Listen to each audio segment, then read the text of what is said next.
Hey guys, Jim here with another video for you. This is the latest installment in 5 underrated forgotten movies you should see.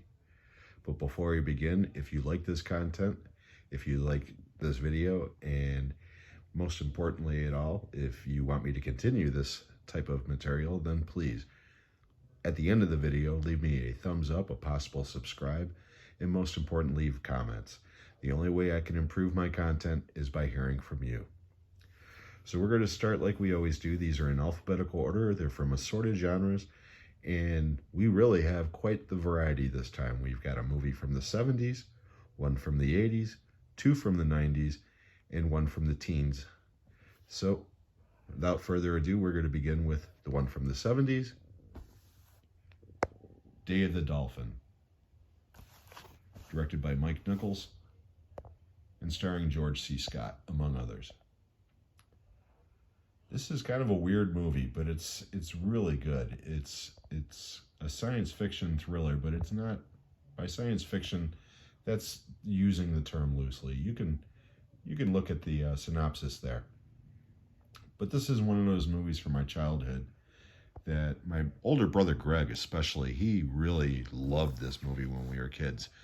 And he's the one that got me to watch this originally. And I gotta admit, it's kind of a goofy story, but the movie is done extremely well, and George C. Scott, as always, is great. So the first one on the list is The Day of the Dolphin. Next, from the 90s, Fire in the Sky. This is my Scream Factory Blu-ray.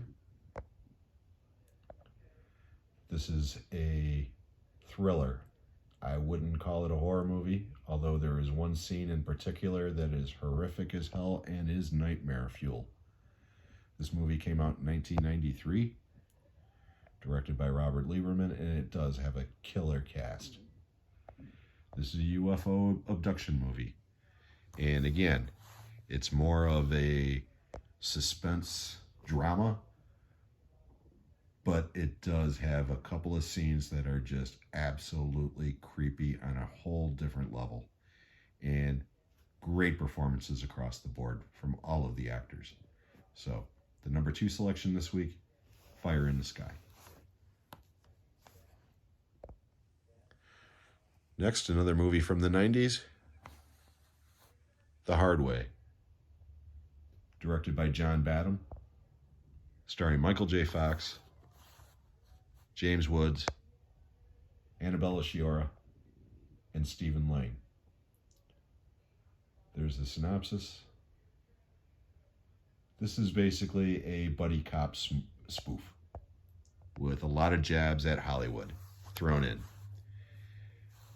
I love this movie. It's not going to win any awards, but it is absolutely hysterical. James Woods, whether you like him as a person or not, when he's invested, he is a great actor, and this is one of his best performances. He is absolutely hysterical in this movie, and Michael J. Fox, as always, is just lovable and endearing. You just can't help but love the guy. But The Hard Way is a really, really entertaining movie. This is the newest of the 5, Hotel Artemis, starring, as you can see right there, Jodie Foster, Jeff Goldblum, Charlie Day, among others. This movie's got a killer cast. And it's a bizarre movie. I mean, it's a weird movie. Kind of science fiction, kind of action, but it's a lot of fun. And what's really wild to me is with a cast this stacked, and again, this cast is stacked, the standout to me in this movie is Dave Bautista. I like Dave Bautista as an actor. I love the Guardians of the Galaxy movies. This was the first movie that I actually thought, wow, that guy can actually act, and he is. He's great in this movie. Everybody's great in this movie. I can't really describe the plot too much. It's just one of those movies, just check your brain at the door and have a good time. And this movie it's a very good time. So that's Hotel Artemis. Last, certainly not least, probably my favorite of all of these movies, Real Genius, starring Val Kilmer and William Atherton.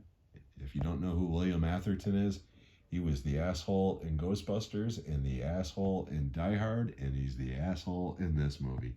This movie was directed by Martha Coolidge, and this movie is absolutely hysterically funny. This came out the same summer as My Science Project and Weird Science, and it got thrown in with the mix. And quite frankly, none of those three movies were very successful that summer, although Weird Science definitely got the most notoriety and is remembered the most. But out of the three of them, believe it or not, Real Genius is actually the best movie. Val Kilmer gives a great performance. He is fantastic in this movie. And again, if you've never seen Real Genius, or if you've never seen any of these movies, please check them out and let me know what you thought, because I would really love to know. So that's it for this installment, guys. I hope you enjoyed these picks. And if you enjoyed this video and this content, again, I can't stress it enough. Please give me a thumbs up, give me a subscribe, and most important of all, please leave those comments. I cannot wait to hear from you. So until the next one, guys, have a great day. We'll see you then.